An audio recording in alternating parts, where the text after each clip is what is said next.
이재명 당대표의 속개 선언으로 더불어민주당 제262차 최고위원회의를 속개하겠습니다. 네, 회의를 속개하겠습니다. 먼저 이재명 당대표의 모두 발언이 있겠습니다. 원내대표가 먼저 하시죠. 요새 원내가 더 중요한.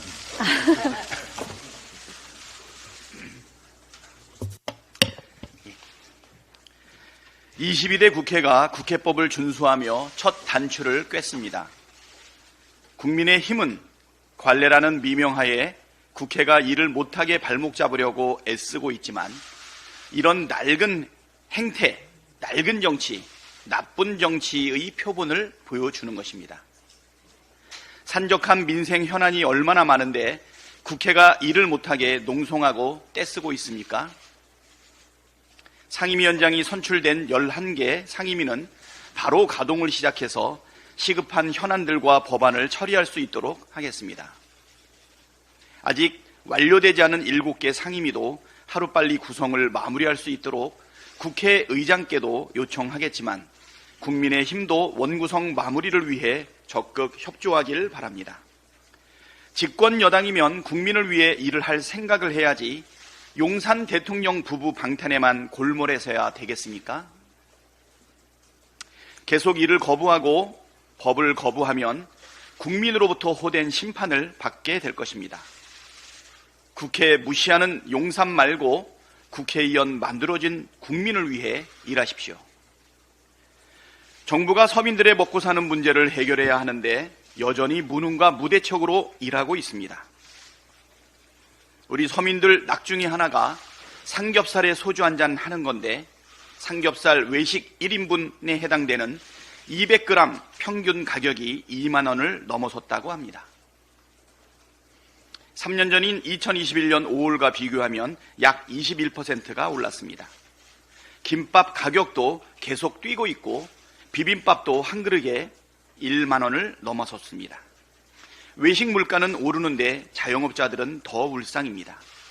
고금리, 고물가 장기화와 경기 부진 여파로 한계 상황에 내몰린 자영업자들의 폐업이 속출하고 있습니다. 대출 이자를 내지 못하는 자영업자가 급증하면서 은행권 개인사업자 연체율이 9년 만에 최고치로 뛰었고 서울시 외식업체 폐업 규모는 4년 만에 최대치입니다. 자영업자들의 대출 연체율도 2015년 이후 최고치입니다. 5대 은행의 1개월 이상 연체된 개인사업자 대출 총액은 올해 3월 말 기준으로 1조 3,560억 원으로 1년 전보다 37.4%가 증가했습니다. 소비자는 소비자대로 실질 소득은 줄어들고 외식 물가는 올라 소비할 여력이 없고 자영업자는 자영업자대로 장사가 안 돼 대출 이자조차 감당하지 못하고 연체를 거듭하다 폐업으로 내몰리고 있습니다. 정부가 말로는 민생 이러고 있지만 실제로 대책은 감감무소식입니다. 민주당은 시급한 민생 현안을 해결하기 위해 2가지 법안을 준비 중입니다.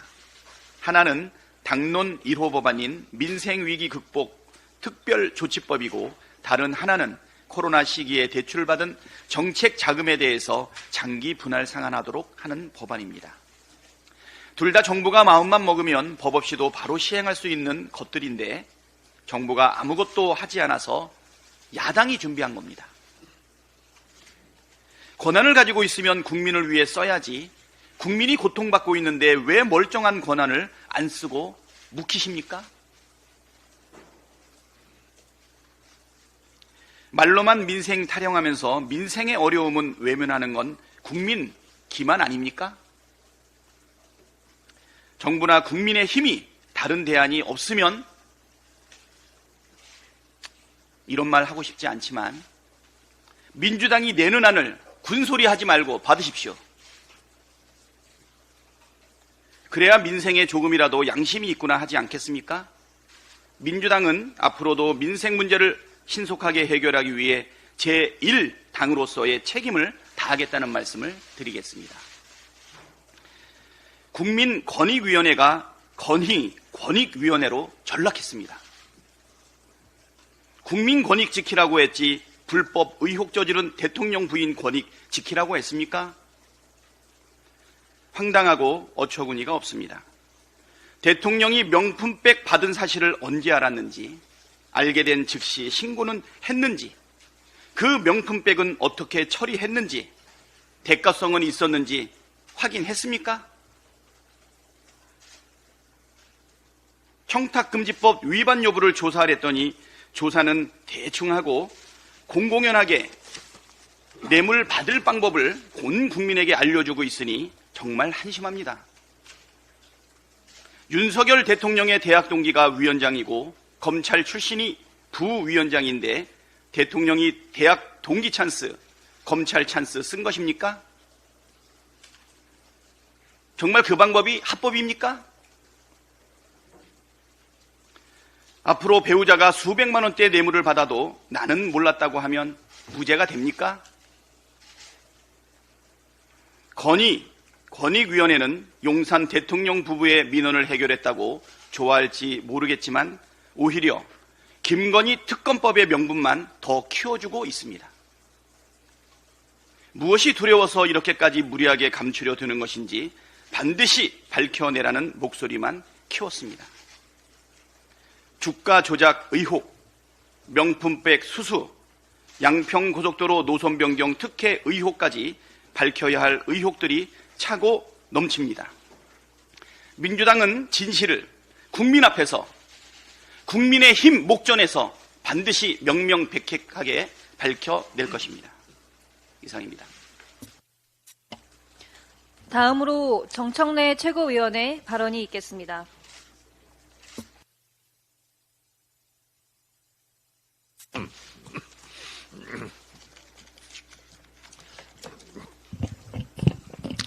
법이란 무엇인가?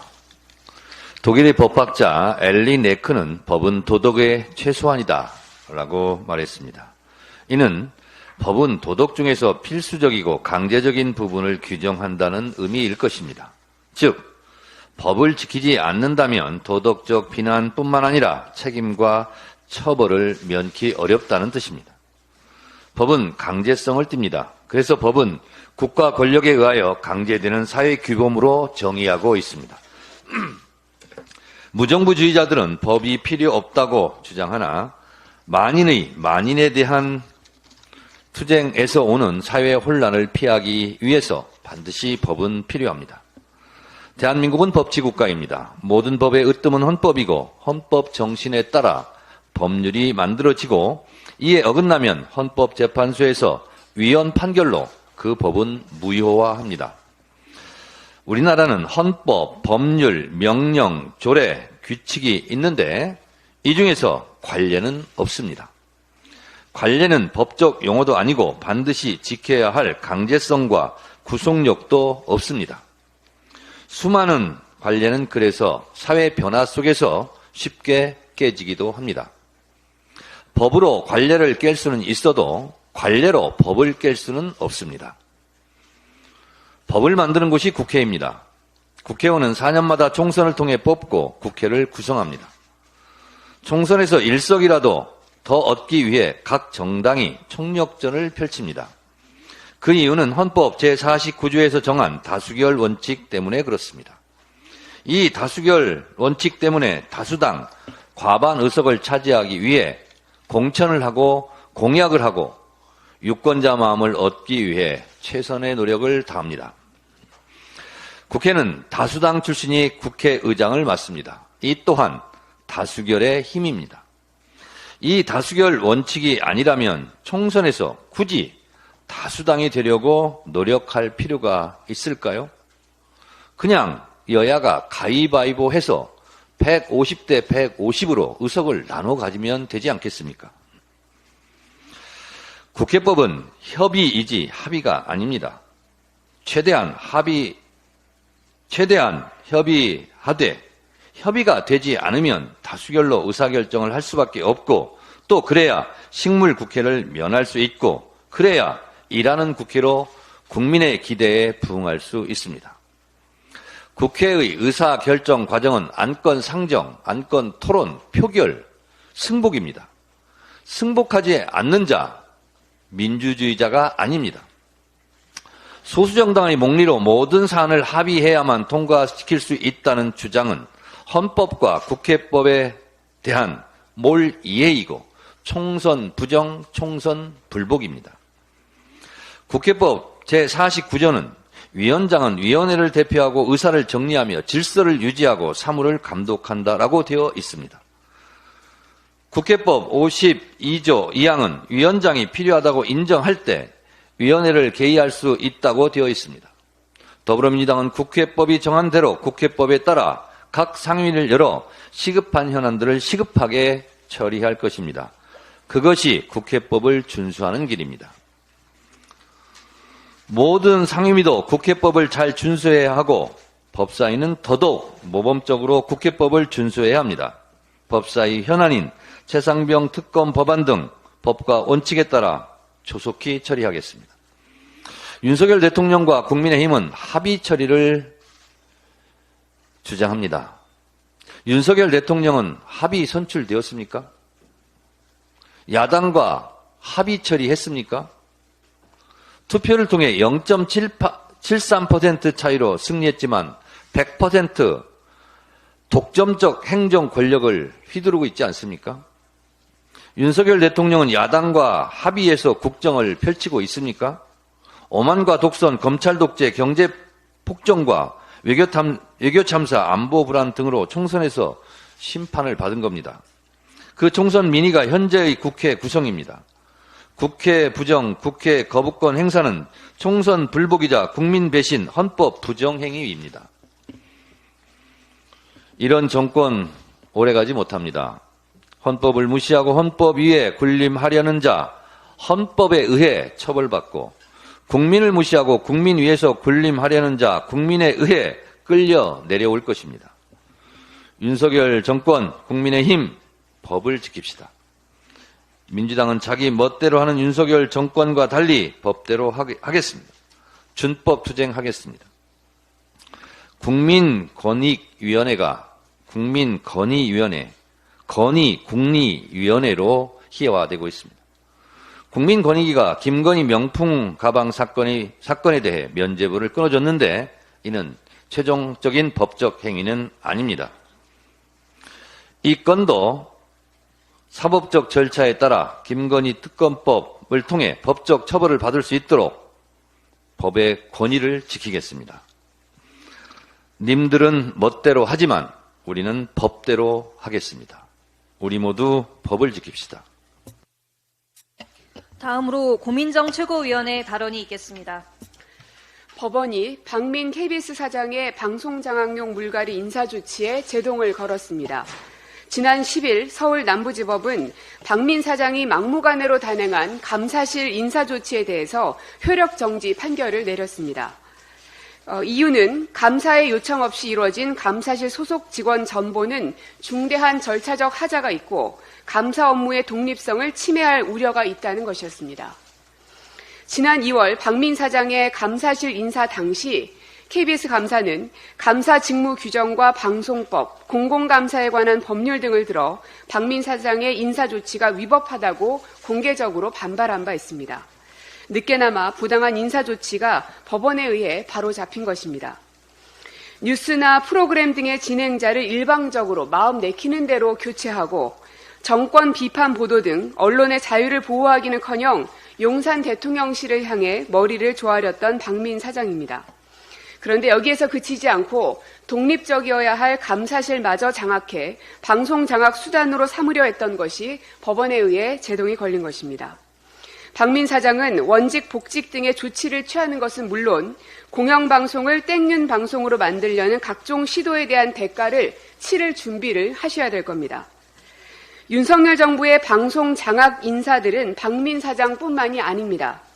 위법한 방송 장악에 대한 사법부의 판결은 켜켜이 쌓이고 있는데도 아랑곳하지 않고 언론 탄압을 계속해서 일삼고 있습니다.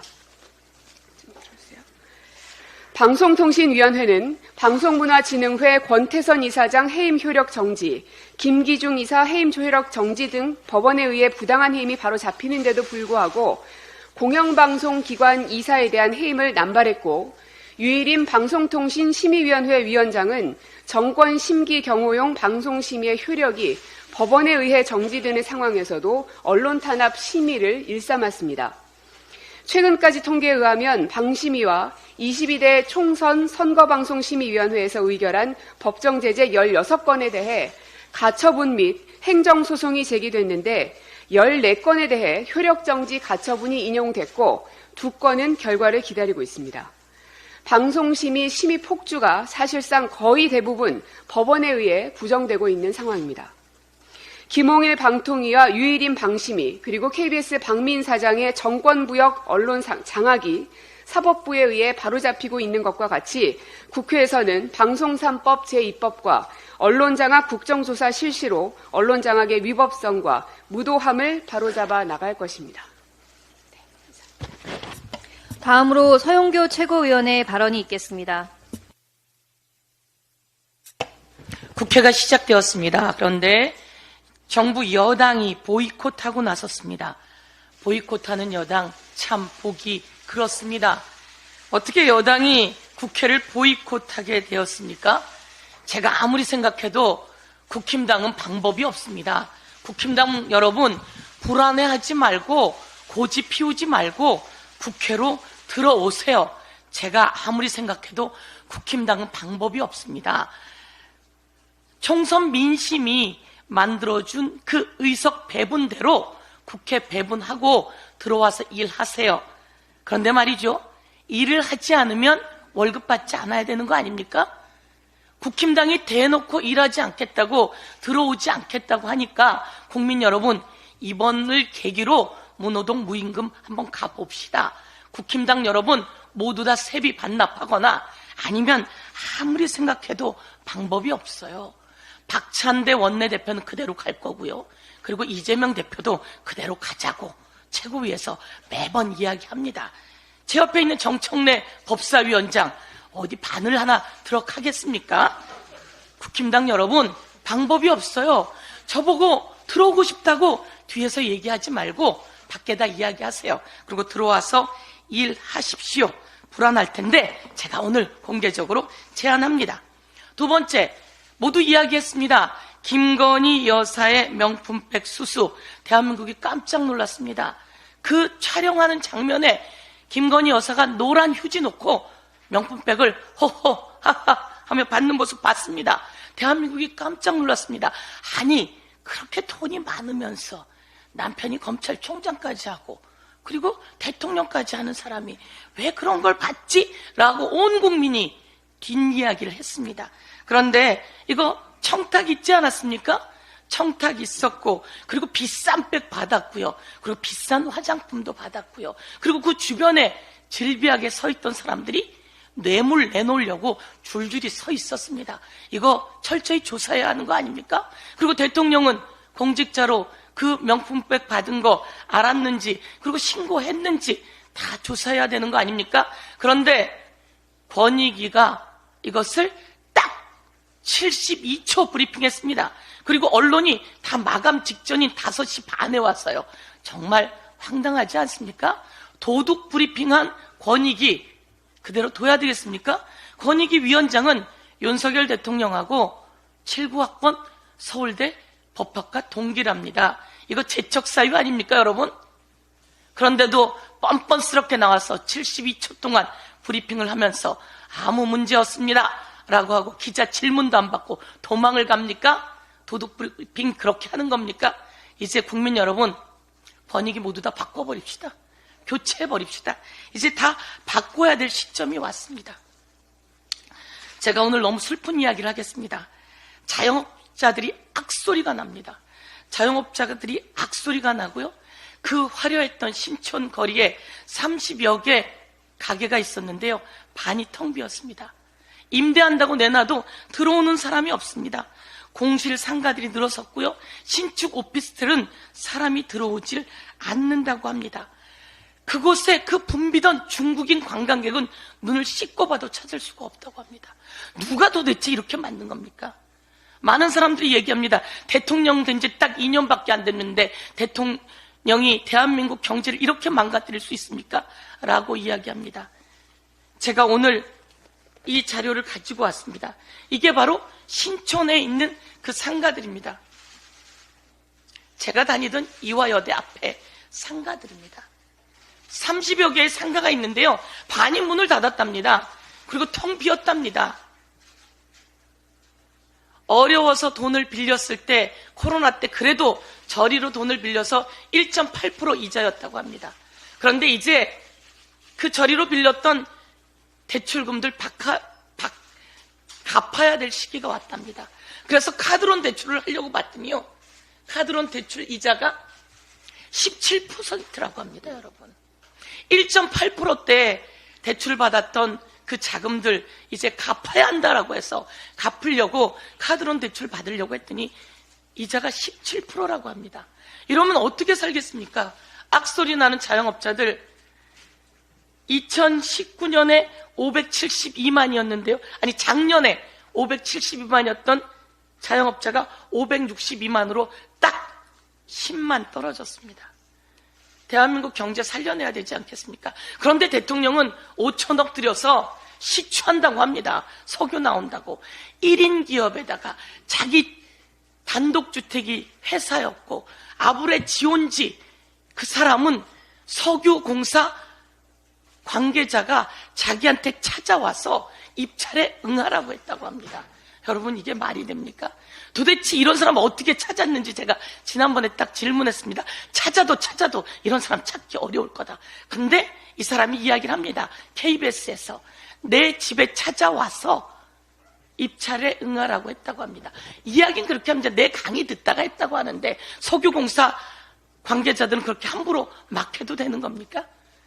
모든 비밀이 자꾸 드러나고 있습니다. 냄새가 진동합니다. 사기 의혹이 있는 이런 내용을 대통령에게 보고한 자들 전부 다 이제 국회에서 청문회 합시다. 그래서 낱낱이 밝혀내고 거기 들어갈 돈 이렇게 자영업자 살리는데 쓰라고 강력히 요구합니다. 이상입니다. 다음으로 장경태 최고위원의 발언이 있겠습니다. 먼저 영상부터 보시겠습니다.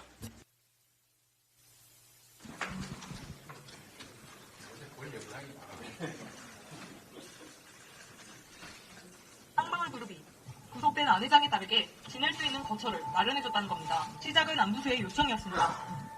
안부수가 안에서 그럼 내가 나가서 있을 집을 가족들하고 있을 집을 수달라고 얘기를 한 거예요. 그러면서 쌍방울그룹에다가 얘기를 한 거예요. 혹시 동의했다는 얘기는 사실이에요? 궁금해요. 그럴까? 부모님한테 여쭤봐야 돼요. 쌍방울그룹이 이 집을 얻어준 건 지난해 3월 말. 공교롭게도 안부수 회장은 4월 재판부터 기존의 증언을 뒤집기 시작했습니다. 김성태 회장의 주장과 같이 쌍방울이 북한에 준 800만 달러는 경기도 스마트폰 비용 500만 달러, 이재명 경기도지사의 방북 비용 300만 달러가 맞다고 말을 바꾼 겁니다.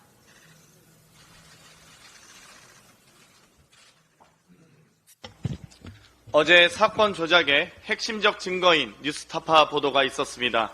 연이어 나온 국정원의 비밀 문서와 핵심 측근 및 내부자들 증언만 봐도 이번 쌍방울 사건은 쌍방울 주가 조작 사건임이 명백해지고 있습니다.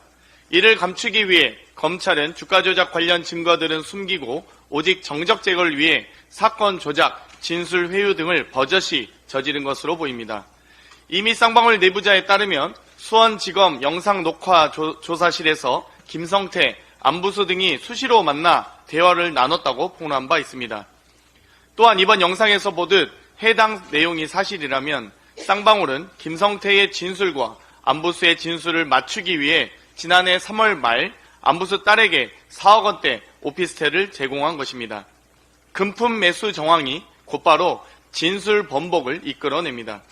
안부수는 지난 4월 재판부터 북한 측 인사를 만나 이재명 도지사 방북 논의한 적 없다는 기존 진술을 번복했습니다. 진술 번복의 대가성으로 제공했다면 김성태, 안부수 등의 진술을 토대한 이번 판결의 정당성은 심각하게 훼손된 것입니다. 더 중요한 것은 사건의 본질이 바뀐 것입니다. 지난해 5월 수원지법이 쌍방울 김성태와 공범으로 적시됐던 안부수의 1심 판결에서 쌍방울의 대북 송금은 계열사의 주가 상승이 목적이다라고 분명하게 판시하고 있습니다. 그 어디에도 방북 대납 비용이라는 내용은 없었습니다. 같은 수원지법의 판결이 동일 사건에 대해서 지난해와 정반대 판결이 나오면서 누군가는 정치적 판결을 내렸다고밖에 볼 수 없습니다. 공교롭게도 안부수 1심 판결문은 공개했었는데 이번 1심 수원지법 신진우 부장판사님의 판결문은 비공개 처리됐습니다. 감추는 자가 범인이다라는 말이 떠오릅니다. 김성태는 주가 조작 전력이 있습니다. 쌍방울 대북사업 주가 조작을 언급하는 국정원 문건도 있습니다. 1년 전 안부수 씨의 1심 판결문도 있습니다. 주가 조작 공범 중 한 명은 주가 조작 선고를 받았고 나머지 한 명은 전력이 있는데도 불구하고 혐의를 빼주는 판결이 나온 것입니다. 그런데 이번 판결은 순환 출자 구조를 통한 주가 조작 카르텔 기업을 건실한 기업이라며 증거마저도 둔갑시켰습니다. 만약 이 모든 걸 알고도 재판부가 이렇게 판결한 것이라면 김성태의 쌍방울, 검찰에 이어 재판부까지 오염된 사법 역사상 가장 충격적인 판결이 될 것입니다. 쌍방울 사건 조작 특검법이 발의된 상태입니다. 조작과 매수, 회유 등 한 점의 의혹 없는 진실을 위해 쌍방울 사건 조작 특검법도 반드시 통과시키겠습니다. 대통령실 비행 금지 구역이 뚫리고 직장인과 자영업자의 지갑도 뚫리고 국민의힘의 국회 업무도 공백이고 안보, 경제 등 국정에 구멍이 생기는 와중에 김건희 혐의만 구멍을 메우며 방탄막을 두껍게 했습니다. 다른 건 뚫려도 김건희는 안 된다는 국정 운영의 철학이 고스란히 반영된 것입니다. 수사기관은 물론 반부패 총괄기관마저도 김건희 여사의 호위무사가 되었습니다. 권익위의 김건희 여사 면죄부 처리는 권익위의 존재 이유를 스스로 삭제한 것입니다. 부정부패 타파가 아닌 부정부패 통로를 알려줬고 청탁금지법이 아닌 부정청탁 방법을 알려줬습니다. 앞으로 고위공직자에게 뇌물이나 청탁을 하실 분은 300여만 원의 상당의 명품백이나 명품 화장품을 배우자에게 전달하시면 되겠습니다. 또 그 사실을 알고 나서도 즉시 반환할 필요 없이 언론에 공개되지 않으면 괜찮고 집에 반환용 창고나 만드시기 바랍니다. 권익위는 직무 관련성 규명이 최대의 쟁점임에도 불구하고 디올백을 전달한 최재형 목사에게는 조사도 연락도 하지 않았고 윤석열 대통령과 김건희 여사 역시 아무런 조사도 없었다고 합니다. 신고자 조사도 3분 전화로 끝냈습니다. 무조사 종결 땡처리, 방탄 땡처리가 되었습니다. 국가기관들을 좌지우지하며 김건희 여사는 명실상부한 섭정이 된 것입니다. 검사도 권익위도 알아서 기는데 김건희 섭정이 무엇이 두렵겠습니까? 국민의 대표인 국회는 무소하도록 22대 국회에서 김건희 섭정의 만행을 밝혀나가겠습니다. 이상입니다. 다음으로 전은수 최고위원의 발언이 있겠습니다. 지난해 12월 19일 참여연대가 김건희 여사가 청탁금지법과 공무원 행동 강령이 금지하는 금품 수수를 했다며 이를 권익위원회에 신고했었습니다. 국민권익위원회는 신고를 받은 지 6개월 만에야 조사도 할 필요가 없다고 하는 자체 종결 결정을 내렸습니다. 핵심 인물에 대한 조사도 없었던 것으로 알고 있는데 1시간 반 만에 표결로 결정될 거였으면 이렇게 오래 걸릴 이유가 있었는지부터 의문입니다. 선거 기간 중에 자체 종결이 나오면 총선에 악영향을 미칠까봐 권익위에서 정무적인 판단을 해야 했던 것일까요? 국민권익위원회 홈페이지에는 청탁금지법은 부정청탁, 금품 등 수수 근절을 통해 공직자 등의 공정한 직무 수행을 보장하고 공직사회에 대한 국민의 신뢰를 확보하기 위한 법입니다. 라고 기재되어 있습니다.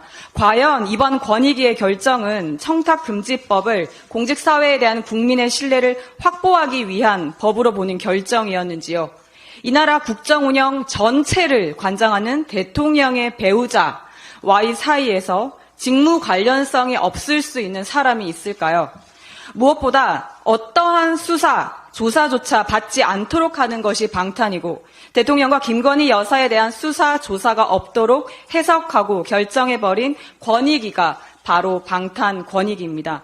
서민들은 스승의 날 때 선생님께 감사의 마음을 표시하고 싶은데 선생님께 카네이션 한 송이를 드려도 되는지 안 되는지 몰라서 인터넷으로 청탁금지법 내용을 찾습니다. 한방에 청탁금지법을 우습게 만들어버린 방탄 권익위, 바이바이 플라스틱백을 하이하이 디올백으로 만든 방탄 권익위, 그 존재의 이유를 다시 생각해 보십시오. 최근 윤석열 정부의 보건복지부 지침은 출산을 앞둔 많은 임산부들에게 큰 충격을 주었습니다. 보건복지부의 행정예고에 따르면 2024년 7월 1일부터 무통주사와 페인버스터를 사실상 동시에 사용할 수 없게 되며 페인버스터의 개인 부담금도 현재의 80%에서 90%로 증가할 예정이기 때문입니다. 이러한 처분은 단순히 행정적인 결정으로 치부될 수 없는 임산부들의 출산과 직결된 중대한 문제입니다. 특히 제왕절개 수술을 받는 산모들에게는 페인버스터라는 국소 마취제는 제왕절개 수술을 받는 산모들의 통증을 크게 감소시켜주기 위해 흔하게 사용되는 방법입니다. 산모 2명 중 1명이 제왕절개를 받고 있는데 이 갑작스러운 행정예고는 이 초저출생 시대에 어렵게 출산 결정을 하고 출산이 임박한 산모들에게 불안과 두려움을 증폭시키고 있습니다. 맘카페 등 인터넷 커뮤니티에서도 출산 유경험자들과 출산을 앞둔 산모들이 현실을 고려하지 않은 보건복지부의 행정예고에 폭발하고 있습니다. 보건복지부는 지난해 11월 한국보건의료연구원이 페인버스터가 충분히 안전성은 갖췄으나 무통주사와 병행 사용 시 통증 감소 효과가 불확실하다, 병행 사용 비권고 판정을 내린 것을 변경 근거로 들었습니다. 그럼에도 논란이 거세지자 변경 확정이 아니며 행정예고 이후 현장 의견을 충분히 반영해 개정할 방침이라고 밝혔습니다. 페인버스터의 안전성이 충분히 검증되었지만 무통주사와 페인버스터 병행 사용이 통증 감소 효과가 불확실하다는 이유가 전부라면, 그리고 현장 의견을 반영해서 바꿀 수 있는 정도라면 왜 국민들의 선택권을 굳이 제한하는 정책을 이렇게나 급박하게 진행하려고 했는지 의문입니다. 이번 보건복지부 행정예고는 초저출생 극복을 위한 정책 방향에 역행하고 있습니다. 산모들의 선택권을 보장하고 의료 현장의 현실을 반영한 신중한 정책 결정이 필요합니다. 산모들이 안심하고 출산할 수 있는 환경을 조성하는 것이 무엇보다 중요합니다. 이에 보건복지부는 이번 지침을 재검토하고 임산부들의 의견을 반영한 개선된 정책을 마련하시기 바랍니다. 이상입니다. 마지막으로 이재명 당대표의 발언이. 네, 저보고 잠깐 기회를 주셨어요. 제가 판넬을 하나 더 만들어 왔는데 피켓을 이게 좀 써먹어야 될 것 같습니다. 김건희 여사가 이번 순방 가면서 들고 간 백입니다. 전은수 변호사께서 지금 최고위원께서 이야기했지만 바이바이 플라스틱 백, 그리고 강아지가 있습니다. 이 에코백을 들고 가면서 인사를 했습니다. 그런데 경기일보에서 그렇게 이야기합니다.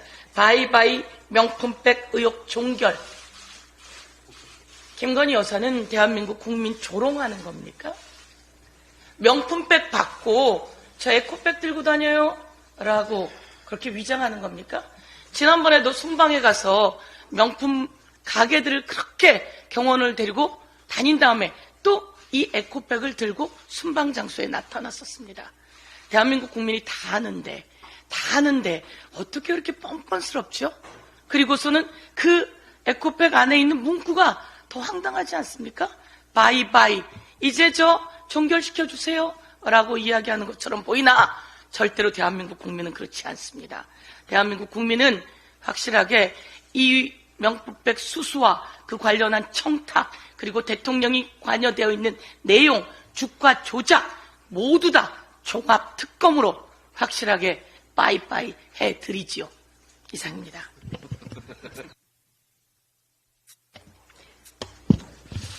네. 참 최근에는 일들이 너무 많이 생겨서 무슨 얘기를 먼저 해야 될지 어려울 지경입니다. 우리 군대 안에서 황당무계한 일이 발생하고 있는 것 같습니다.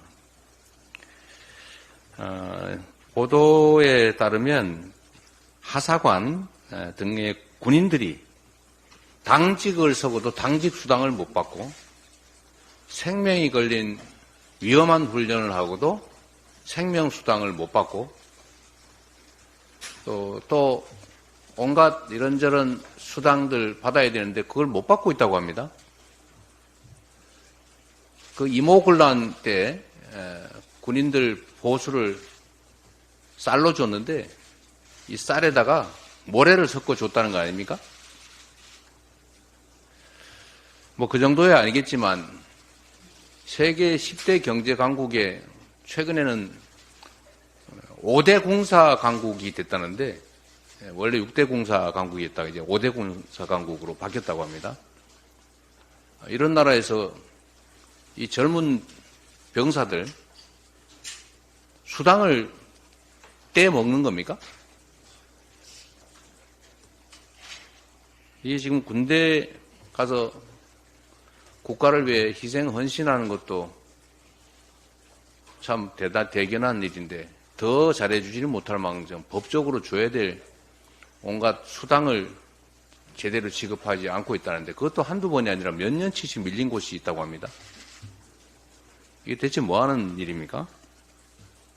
더 황당한 거는 이걸 정성호 의원실에서 아마 질의 자료 요청을 한 모양인데 그런 일이 없다. 모른다. 이랬다는 겁니다. 이 현황 파악도 못하고 있는 거죠. 원인을 분석해서 대책을 세우는 건 고사하고 무슨 일이 벌어진지도 모르고 있다니 이게 5대 군사 강국으로 분류되는 대한민국의 군대 현실로 도저히 이해하기 어렵습니다. 이런 문제들을 국회가 나서서 해결해야 됩니다. 국방위 최대한 빨리 열어서 이 진상 파악하고 생명 바쳐 훈련하고 국가를 지키면서도 당연히 받아야 될 보수조차 못 받는 이런 일이 어느 정도 규모로 얼마나 오랫동안 벌어지고 방치되고 있는지 현황 파악하고 대책 세워야 되지 않겠습니까? 국방이 지금 아직 구성 못했죠. 지금 하루가 급한 일 아닙니까? 정청래 최고께서 말씀하시는 것처럼 관례 합의 다 좋습니다만 안 되면 법대로 해야죠. 빨리 국회 열어서 일하라는 게 국민의 명령이고 국회법 취지 아닙니까? 국방위를 포함해서 아직 구성되지 못한 상임위 신속하게 구성하고 필요한 일에 신속하게 착수해야 될 겁니다.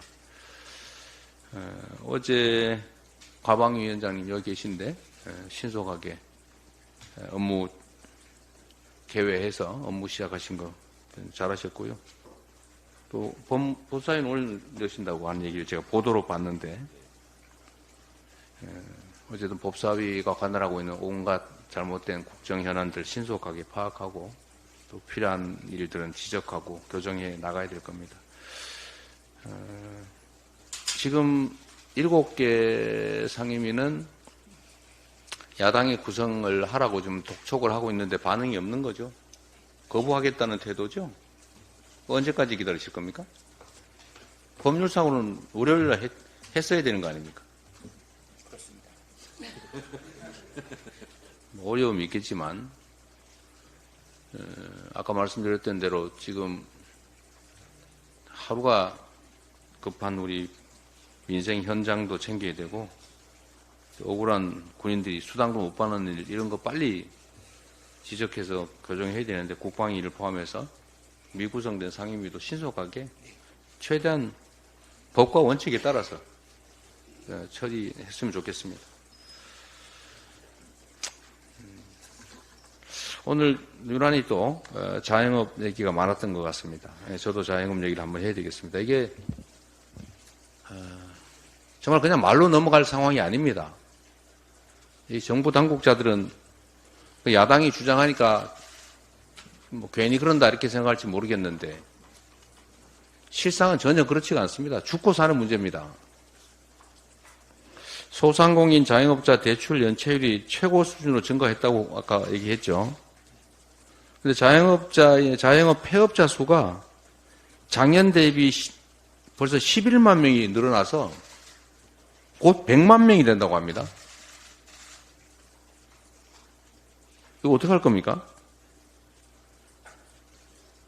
이 자영업자 100만 명이 폐업을 하면 거기에 딸린 종업원들 그리고 가족들 어떻게 삽니까?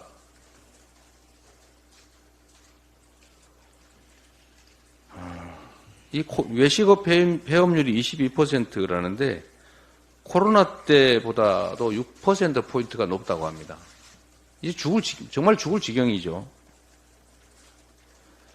그래서 저희가 그런 지적을 하지 않습니까? 아프리카 무슨 뭐 이런 데 지원하는데 100억 불? 뭐 지원한다고 하던데. 그러면 한 4조 원쯤 되는 거 아닙니까? 그거는 없어지는 돈이지만 대한민국 골목 상권의 지역화폐로 즉 상품권이죠. 쿠폰이죠. 쿠폰. 이런 거 지급하면 없어지지 않지 않습니까? 돈이 돌잖아요. A 가게에 쓰면 A 가게 주인이 B 가게에 쓰고 B 가게 주인은 C 업체에 쓰고 이렇게 돈이 돌잖아요. 없어지는 게 아니라 세금으로 되돌아오고 경제 규모 커지고 국민들 소득 늘어나고 동네 골목 상권 활성화되고 영세 자영업자들 매출 늘어나고 아니 밀린 이자도 좀 갚고 폐업도 좀 미루고 그럴 수 있지 않습니까? 아니 그 확실치도 않은 유전에 5천억씩 1조 원씩 퍼볼 돈은 있으면서 아프리카에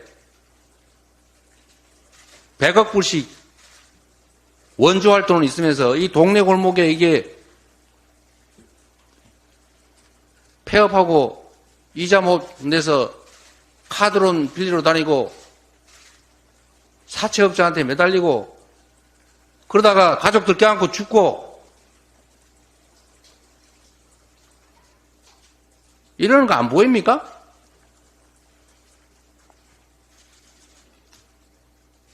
돈이 아깝습니까? 부자들 세금은 왜 깎아줍니까? 몇 천억씩 영업이익 생기는데 거기 법인세 깎아주면 나라 경제 삽니까? 어떻게 이럴 수가 있어요?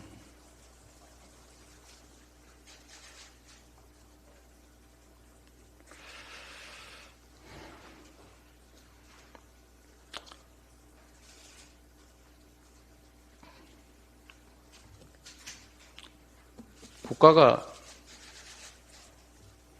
왜 존재합니까? 지금 자살자 통계 확인해 보셨습니까?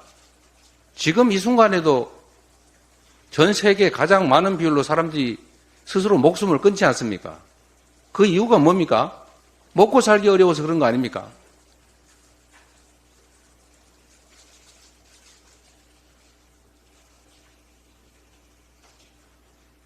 도대체 정치는 왜 하며 권력은 왜 갔습니까?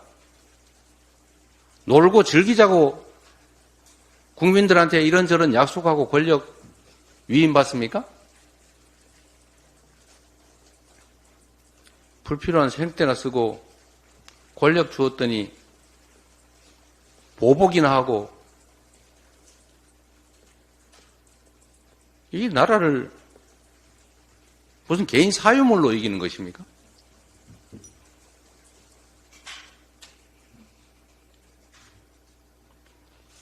요 며칠 사이에 정부나 여당 이 하는 행태들을 보면 국민들은 죽든지 말든지 나라 경제는 망치지든지 말든지 도대체 이게 제대로 되는 게 없지 않습니까? 왜 멀쩡한 휴전선의 벌집은 건드립니까? 그런 거 건드려서 군사적 긴장 격화되고 혹여라도 군사 충돌 발생할 가능성이 높아지면 투자 줄어들고 경제 나빠지고 주식시장 주가 떨어지고 경제 위축되고 민생 나빠지고 일자리 사라지고 그러지 않습니까? 있는 긴장도 완화하기 위해서 노력해야 될 판에 왜 없는 긴장을 만들어서 자극을 합니까? 어쨌든 원내가 할 일이 정말로 많습니다. 아까 말씀하셨던 것처럼 이 자영업자들 대출금 지금 안 그러면 다 망하고 다 죽습니다. 최대한 신속하게 코로나 대출금 10년 장기 분할 상환하게 하는 법안 좀 처리하시기 바라고요. 하여튼 어느 상임인지는 모르겠지만 지역화폐로 지급하는 민생회복 지원금 이것도 최대한 신속하게 처리해 주시기 바랍니다. 행안입니다. 행안입니까? 네. 하여튼 제가 오늘 좀 말씀들을 듣다 보니까 좀 그랬는데 정치가 왜 필요한지 지금 이 순간에도 얼마나 많은 사람들이 죽지 못해 살아가고 있는지 좀 생각하고 사십시오. 권력 노름하느라고 즐거울지 모르겠지만 그 권력 노름 뒤에 수없이 많은 사람들이 가족들 손잡고 죽느니 사느니 지금도 그러고 있습니다. 네, 회의를 마치겠습니다.